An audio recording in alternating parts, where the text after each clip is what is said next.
Ada berita, katanya pemerintah sewa 1.000 unit mobil untuk upacara 17 Agustus di IKN. Kenapa nggak pakai mobil SMK saja? Kalau BKKBN bilang masyarakat kita ini miskin tapi bahagia. Ini menarik nih. Soalnya ini survei dari mana? Masa bahagia kalau hari ini nggak tahu bisa makan apa enggak? Menko PMK dukung mahasiswa bayar kuliah pakai pinjol jika kesulitan ekonomi. Jumlah pinjol tertinggi di Indonesia nih dari Jawa Barat. Kemarin ada anak sekolah tiba-tiba ditransfer 20 juta. Jadi dia tuh bertanya dengan keluarga dia, dengan mak dia, ada tak? Lihat video 2 anak SD yang ngedayung perahu nyebrang sungai demi bisa sekolah. Video ini bikin gempar Indonesia. Ada berita, katanya pemerintah sewa 1.000 unit mobil untuk upacara 17 Agustus di IKN. Kenapa nggak pakai mobil SMK saja? Katanya mobil SMK ada. Kenapa nggak dipakai, dipindahkan ke IKN buat transportasi IKN? Itu aja sih aku penasaran. Mobil SMK kenapa nggak dipakai? Itu aja. Aku tanya ya, bukan menghina, aku tanya. Nanti jangan dipelintir lagi.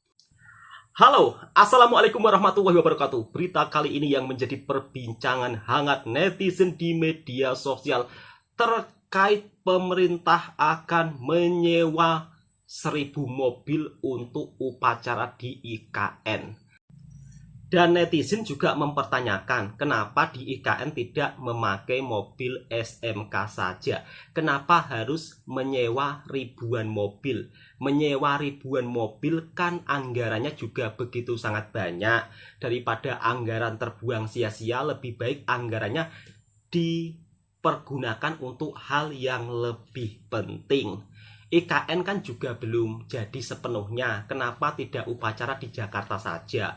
Daripada terburu-buru, ya kan, pembangunan juga belum siap 100%. Lebih baik kan upacara di Jakarta saja, tidak buang-buang anggaran. Itu kalau dari segi pendapat saya. Kira-kira seperti itu sahabatku semua.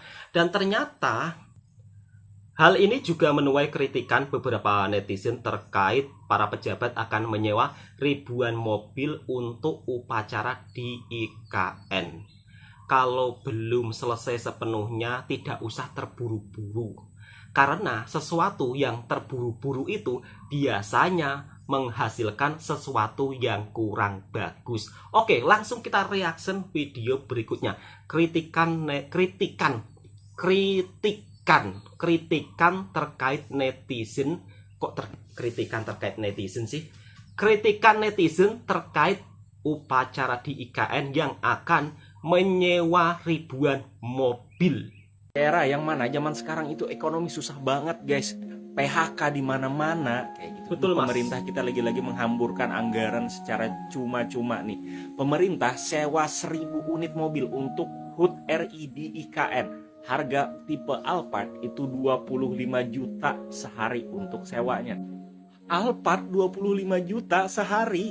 Coba kita cek. Aku habis cek untuk tipe Alphard sehari itu di daerah Jogja ya ini. 1,5 sampai 3 juta per hari. Untuk tipe Pelfire itu 1,3 sampai 2,8. Nih, per minggunya aja nih. Ambil aja yang paling mahal nih, 8 sampai 16 juta per minggu.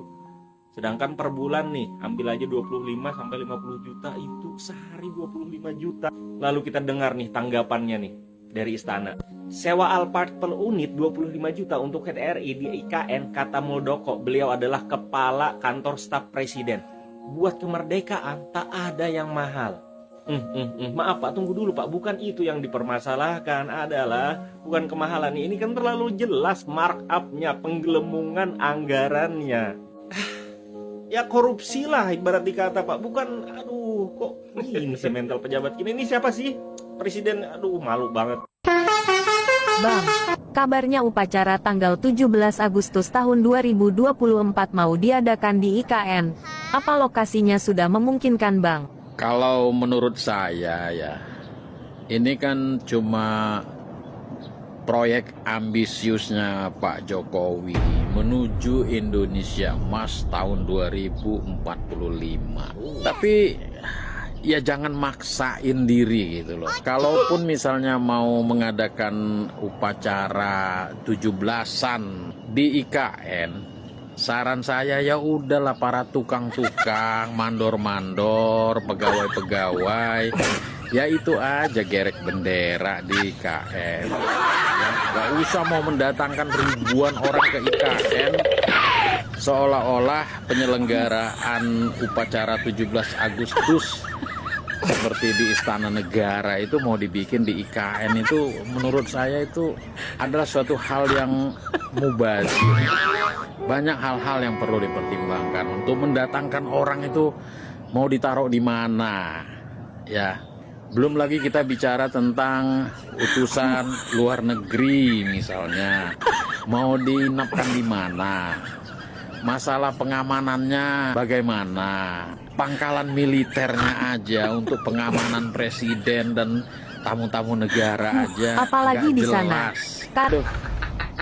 Ya udah kalau mau upacara di sini aja lah di Jakarta, rame-rame lebih aman.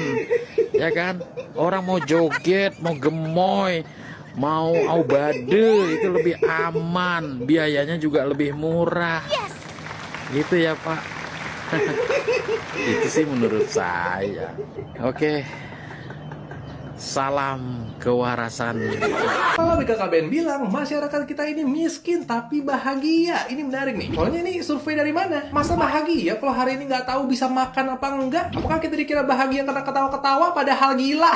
Bersama dengan Kumpara dan CNBC. Ternyata ini datanya dari Indeks Pembangunan Keluarga atau IBANGA yang dilakukan sama BKKBN. Berarti ini hasil survei mereka sendiri. Dan quote-nya begini. Miskin tapi bahagia. Begitu kenyataannya. Masih bisa bersyukur meskipun warga miskin tapi tidak sedih. Saya baca ini langsung, masa sih? Soalnya saya juga pernah ada di posisi nggak tahu hari itu bisa makan apa enggak. Nggak tahu harus bawa mama dan adik saya nginep di mana. Karena waktu itu bener-bener nggak ada. Tapi yang saya tahu adalah saya nggak bahagia waktu masih susah. Oke, saya agak bingung nih sama statement miskin tapi bahagia. Kalau kita lihat dari IBANGA yang tadi, indikator kebahagiaan itu ditandai dengan kehidupan bersosialisasi, gotong royong, berinteraksi, dan sebagainya. Beliau bilang, itu memang happy kita. Kalau di kampung jaga gardu, ronda rame-rame, ketawa-ketawa padahal hutangnya banyak. Netizen komen, Bapak sekarang miskin? Coba tukeran, Pak. Nggak rela banget pajak-pajak gue dipakai untuk ngegaji orang kayak gini. Kalau menurut kamu gimana? Saya mau denger pendapat kamu.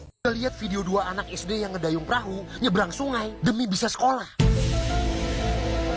Video ini bikin gempar Indonesia. Apa cerita di balik 2 anak ini? Kenapa mereka cuma sendirian? Nonton sampai habis. Terutama buat bocah-bocah yang masih mager sekolah. Padahal lo nggak perlu nyebrang sungai segala. Saya mau bicara tentang Muhammad Amar Ramadan dan Muhammad Rifki. 2 anak ini tinggal di pesisir pantai di ujung Kabupaten Bone, Sulawesi Selatan. Mereka berdua sekolah di SDN 139 Larea-Rea, Kabupaten Sinjai, di seberang Bone, terpisah oleh Sungai Tangka. Tiap hari mereka harus mendayung sampan sendirian, nyebrangin jarak 200 meter karena orang tuanya kerja jadi nelayan. Ada sih jembatan Sungai Tangka, tapi kalau lewat situ, anak-anak harus nempuh jarak 13 kilo. Bayangin deh tuh, ibunya, Faida, milih sekolah di Sinjai karena akses yang lebih dekat dan lebih mudah. Prihatin gak sih lo? Nyebrang sungai sendirian ini adalah akses yang lebih mudah. Kalau sekolah di Bone, mereka harus jalan kaki sekitar 5 kilo. Nggak ada jalan, semuanya empang. Amar sama Rifki katanya nggak pernah takut, walaupun angin kenceng dan air naik. Di sisi lain, di 2021, ada sekitar 17.000 anak putus sekolah di Kabupaten Bone. Untungnya, selama 3 tahun terakhir, turun jadi 12.000. Ada yang karena nikah dini, faktor ekonomi, tapi kabarnya mayoritas sebenarnya masih mau sekolah. Kalau kata aktivis di Sinjai, Andi Darmawansyah, Dinas Pendidikan melenceng dari tugasnya. Jadi gimana nih? Pemerintah setempat, Kementerian Pendidikan, doa gue cuma buat adik-adik kita ini. Amar, Rifki, anak-anak yang harus gelantungan di tali, jalan kaki berkilo-kilo, cuma buat sekolah. FYI, di tempat lain, lagi mau uji coba kereta tanpa rel.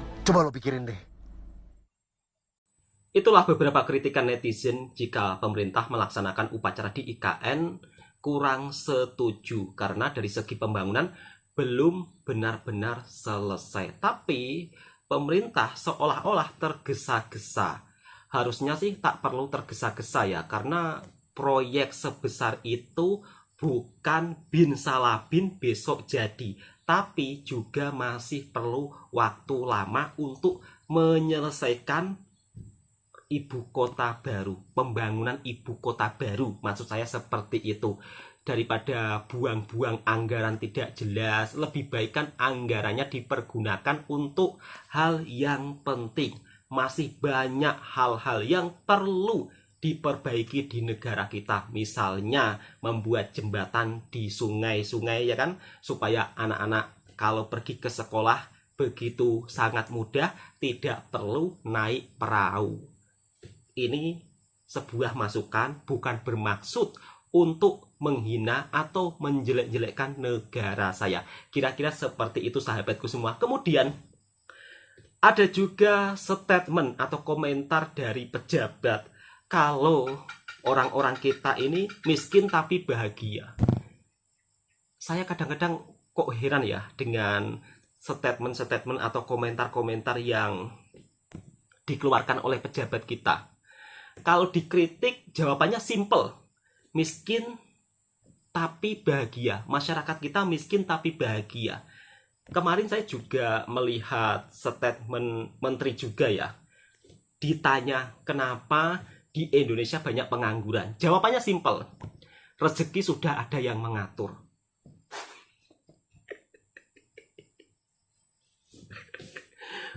Tapi untuk sahabat-sahabatku, kalian jangan ambil hati ya bila ada para pejabat berkomentar seperti itu.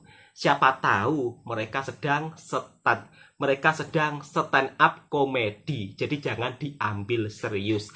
Oke, teman-teman, di sini saya juga ingin mereaction salah satu di mana sebuah video yang viral tapi luput dari pandangan kita.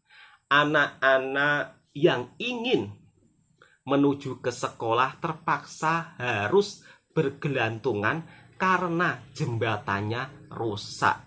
Oke, langsung kita reaction video berikutnya. Hal-hal seperti ini jangan sampai luput dari pandangan kita. Karena ini perlu kita suarakan agar pembangunan itu segera dibangun semula. Di negara kita, kalau nggak viral itu lama untuk pembangunannya. Jadi harus diviralkan dulu supaya hal tersebut langsung ditangani. Kira-kira seperti itu sahabatku semuanya.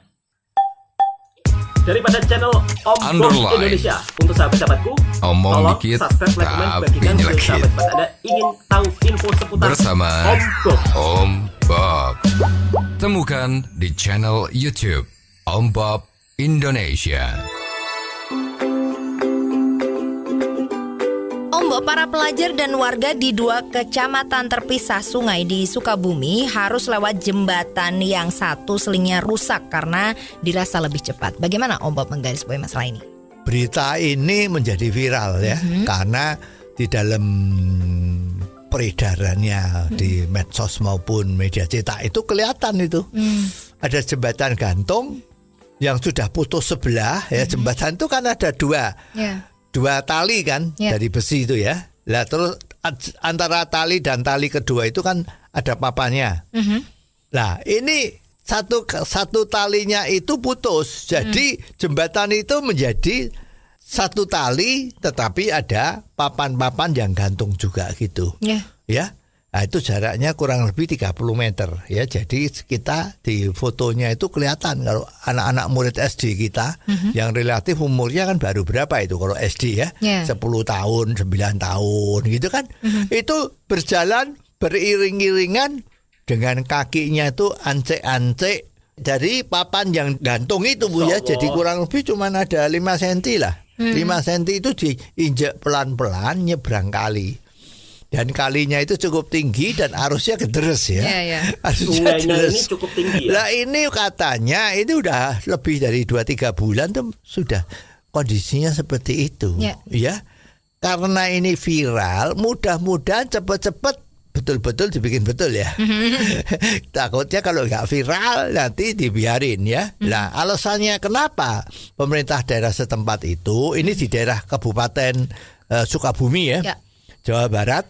Lah itu katanya anggarannya baru dipersiapkan. Jadi anggaran untuk ini itu belum ada ya. Dan jembatan itu umurnya udah lebih dari 20 tahun tuh ya. Jadi waduh nggak ngerti deh ini ya. Nah kalau tidak jalan terus, tidak melalui jembatan itu, maka dia harus memutar.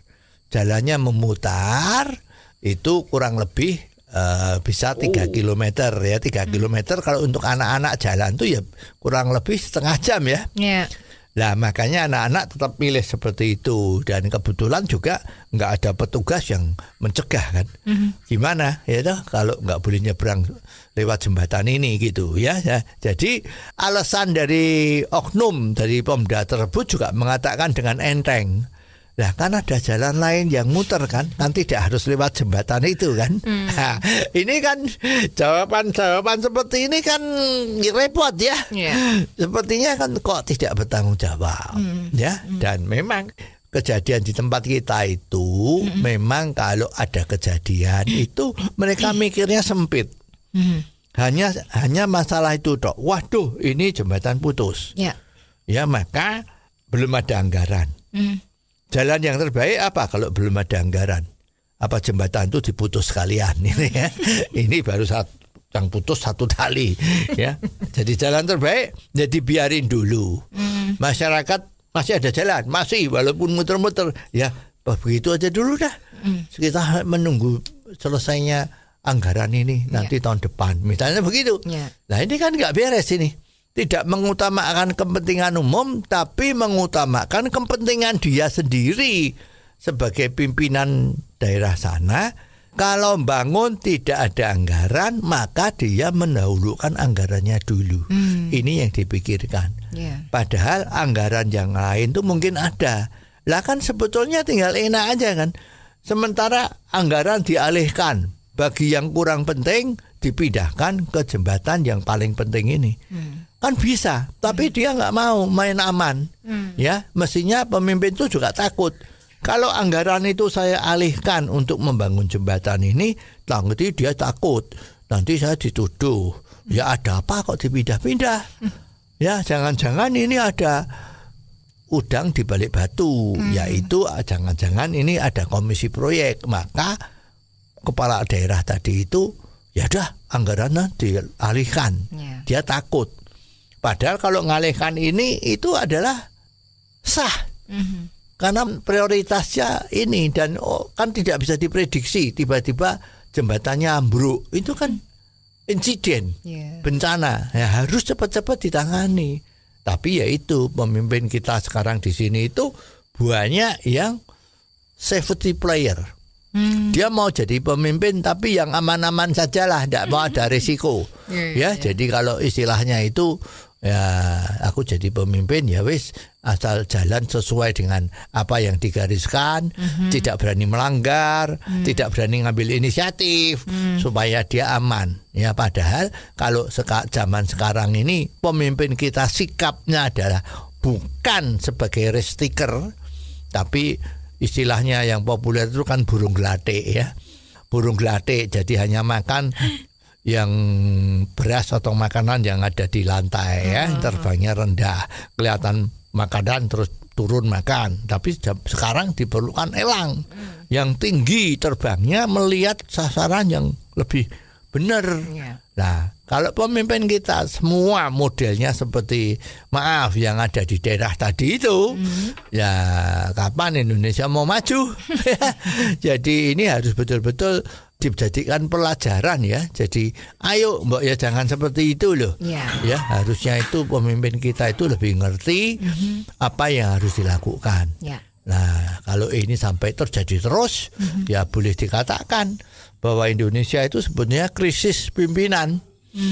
Ya jadi harus cepat-cepat bagaimana melatih SDM kita ini agar supaya betul-betul orang yang tepat yang duduk dalam kursi pimpinan agar supaya arah dari putusan-putusan dia itu betul ya, tidak untuk kepentingan pribadi tapi untuk kepentingan dari masyarakat umum. Nah, itulah sebuah berita jembatan yang rusak sampai-sampai anak yang mau sekolah harus melewati jembatan yang sudah hampir jatuh ke sungai.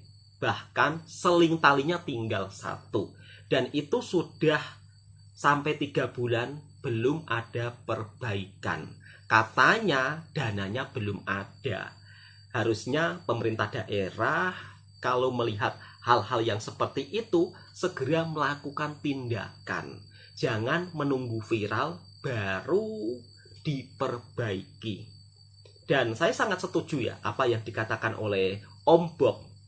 Kalau pemimpin di negara kita ciri khasnya seperti itu, maka kalau untuk menjadi sebuah negara maju akan sulit.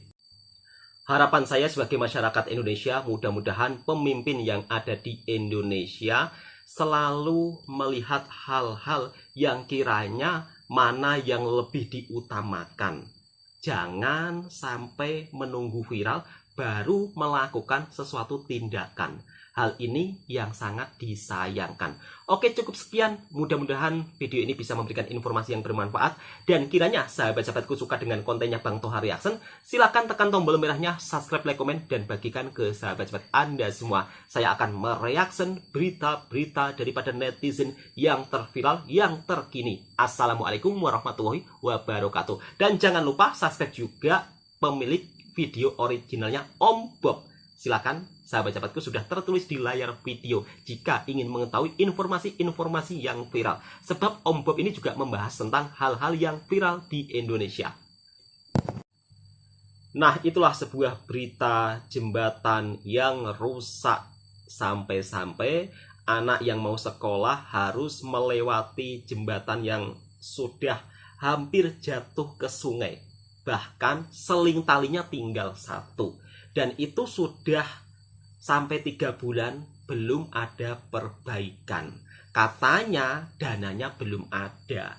Harusnya pemerintah daerah kalau melihat hal-hal yang seperti itu segera melakukan tindakan.